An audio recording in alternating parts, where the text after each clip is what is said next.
generation identity is part of the flourishing far-right scene here, and Philip is its leader.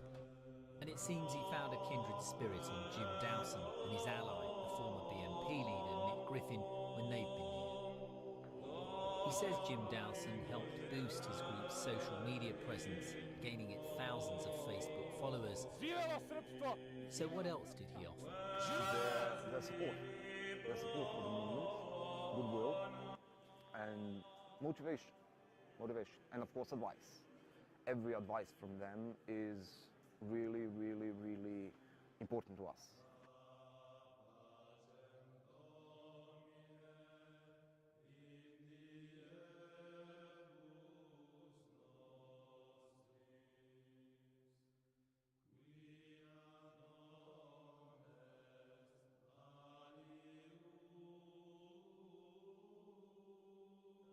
So what would it take to save France, or Britain, or the USA from the demographic catastrophe that is just beginning to strike home, but is already realistically too late to reverse?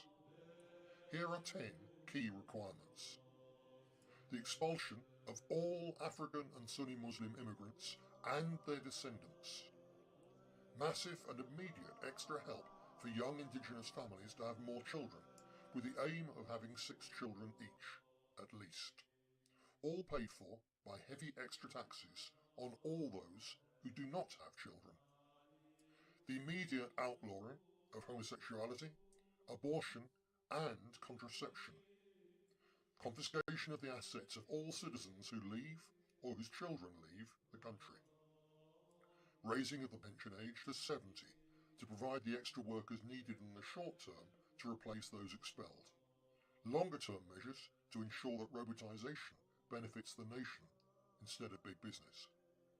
Sweeping land reforms to expropriate foreign and corporate landowners and to provide land for a massive rural resettlement programme to re-establish the family farm as the foundation of the economy and society. Immediate withdrawal from the EU, European Court, NATO, World Trade Organization, and all other international bodies and agreements which diminish the nation's sovereignty. The announcement that foreign lobbyists and campaigning bodies which seek to interfere in national affairs will be regarded as hostile and legitimate targets for the nation's special forces, wherever in the world their subversion may be based. The nationalisation of the creation of the nation's credit and money supply, so that the economy is harnessed not to bankers' profits, but to repopulating the country and rebuilding its Christian civilization.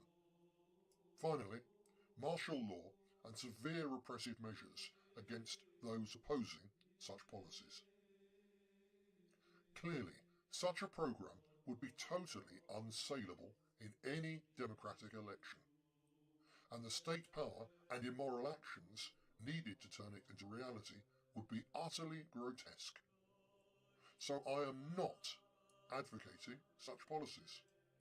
I am merely pointing out that nothing less can reverse the demographic disaster engulfing our civilization. All of which helps explain why, quite apart from questions about the spiritual aspect of the struggle against satanic modernism, there is absolutely no prospect of a political answer to the collapse of the West. Christendom will be saved. Europe will emerge from the fires, and Europe will be rebuilt, not by political programs or the empty promises of politicians, but by warriors and by the sword. Deus Vult.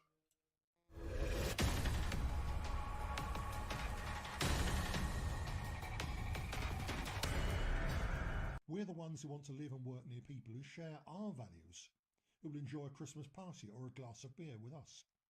We're the ones who want our children taking on a school trip to a historic Christian cathedral rather than to a mosque.